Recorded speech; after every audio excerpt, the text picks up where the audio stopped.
The GSD says concern over the state of Gibraltar's roads has been building for some time, with some areas so poor as to create a real danger to road users. People, the public approach me regularly about the conditions of the road. I use the roads on a moped all of the time, and I'm finding myself, my own experience is that the roads are getting worse and worse and worse, particularly in the north end of town, but I think it's fair to say everywhere the roads are in pretty shabby condition.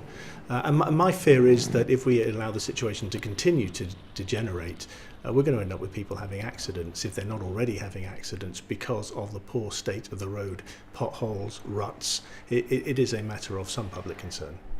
The opposition points towards what it calls the extreme pace of development in Gibraltar, which has resulted in an unprecedented number of heavy lorries on the streets, taking a heavy toll on road surfaces. If there is more construction going on, yes, we can expect the roads to deteriorate more quickly, but there's no sign that that construction is going to end anytime soon. Indeed, we have a number of very large projects which haven't yet commenced.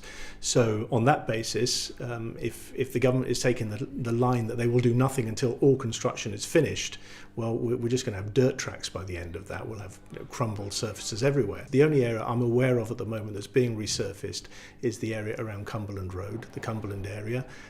That has been under resurfacing for months and months and months now. That's not good enough. We need to tackle the issue by getting in, repairing the surface and leaving and returning the road in a good condition for the public to use. The GSD specifically draws attention to Winston Churchill Avenue, saying this is the first impression many tourists will have of the community.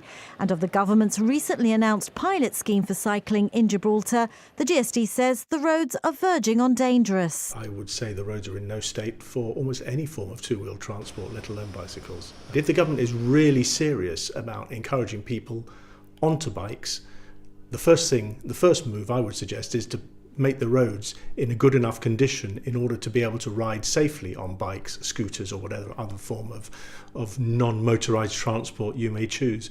At the moment, the very first thing that will put anyone off getting on a bike is the fact that the roads are full of potholes, breaking up and frankly in many cases approaching, if not already, dangerous. I know the lanes extend up until 9:15 in the morning. I'm often on Main Street around that time and it's already very busy with delivery lorries, with people walking to work, and I certainly hope that this just won't add another element of risk to the public. The GSD says the government must consider additional measures to improve and make the roads safer. Government needs to take the situation in hand and make sure that there is a proper programme in place to repair the roads as they deteriorate, make proper repairs, full resurfacing where that is appropriate, but certainly where sticking plasters are put in place, those should be done well so that they do remain in place and remain safe for motorists.